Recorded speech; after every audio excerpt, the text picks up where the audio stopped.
Hi everyone, it's me again, Daniel Uy, your marketing professional here at Toyota Cubao.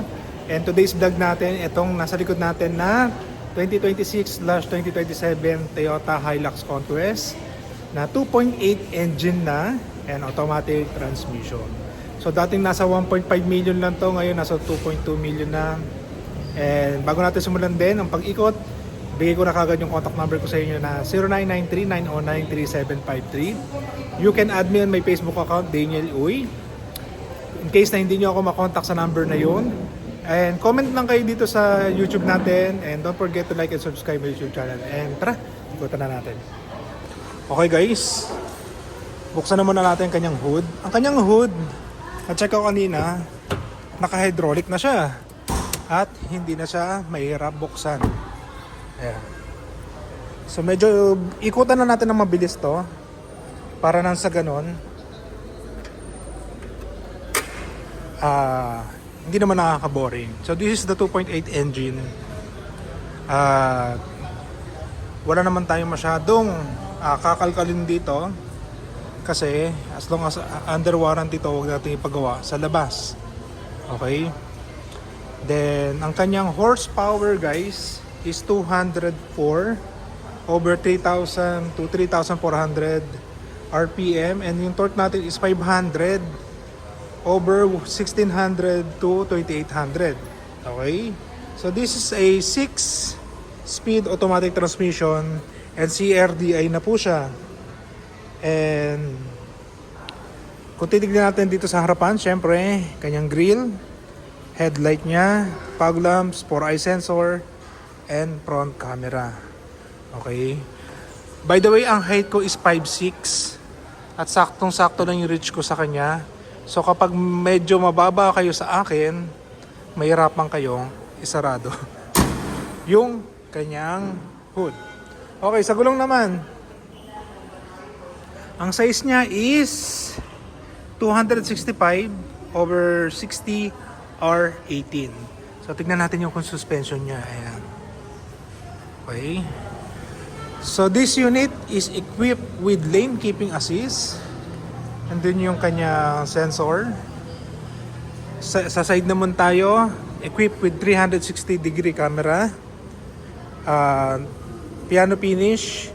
And yung side repeater lamp niya nasa side mirror na rin.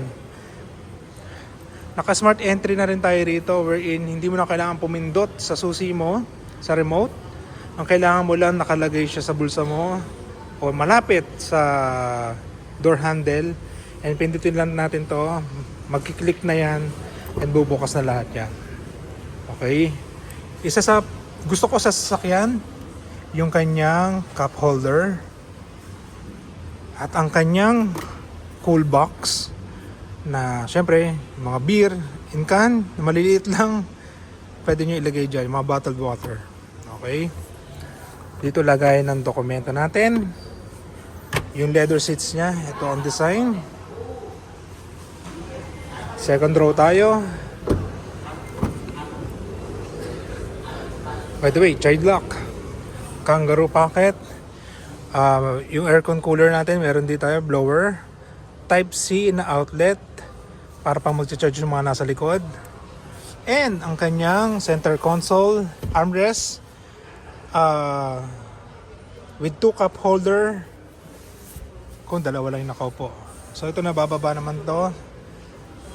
And isa sa nakita kong features ng sasakyan natin dito is yung kanyang side step board sa likod. So pwede ka nang umapak dito at para umakyat doon. Okay? So expect guys na itong sasakyan na to may konting tagtag kasi pick up to. Aray ko.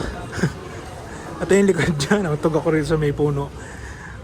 Back camera, 4-eye sensor.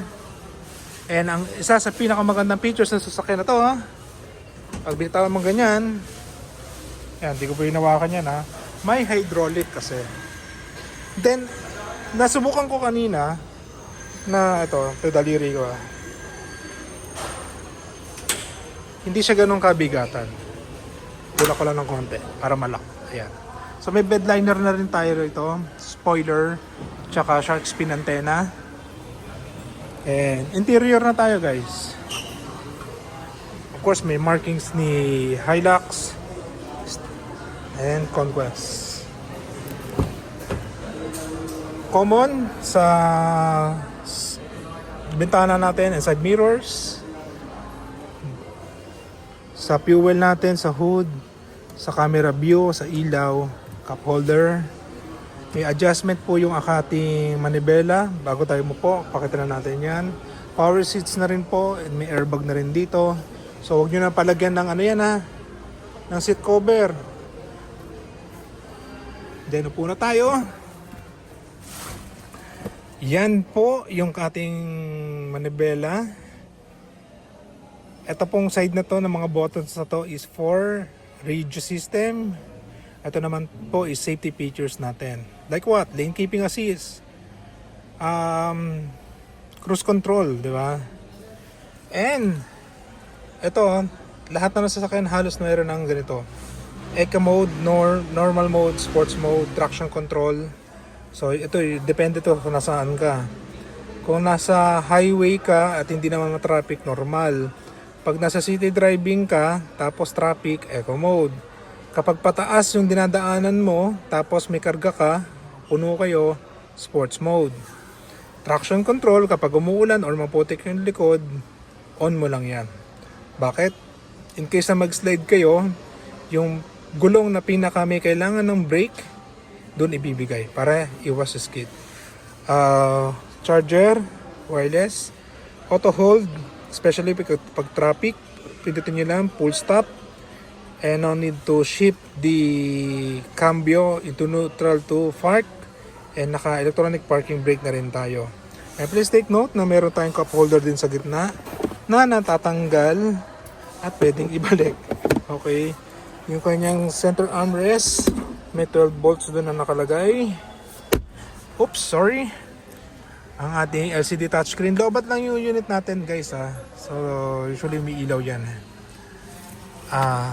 Shade holder. Ito guys, sorry ha. Nag-check na ako kanina. Sa description ko na lang ilalagay ito. I think kapag pinindot mo to, basta naka-connect yung Bluetooth mo sa sasakyan, kung sino yung nasa SOS ng cellphone mo, yun ang tatawagan niya. Okay, wala. Pero ito yata meron, ayun, salamin. Okay? So guys, if you're planning to buy, tawag lang kayo sa number na binigay ko na 0993-909-3753. So ang pinantay nyo, tawag na at i-release na natin yung bago sasakyan nyo. Bye!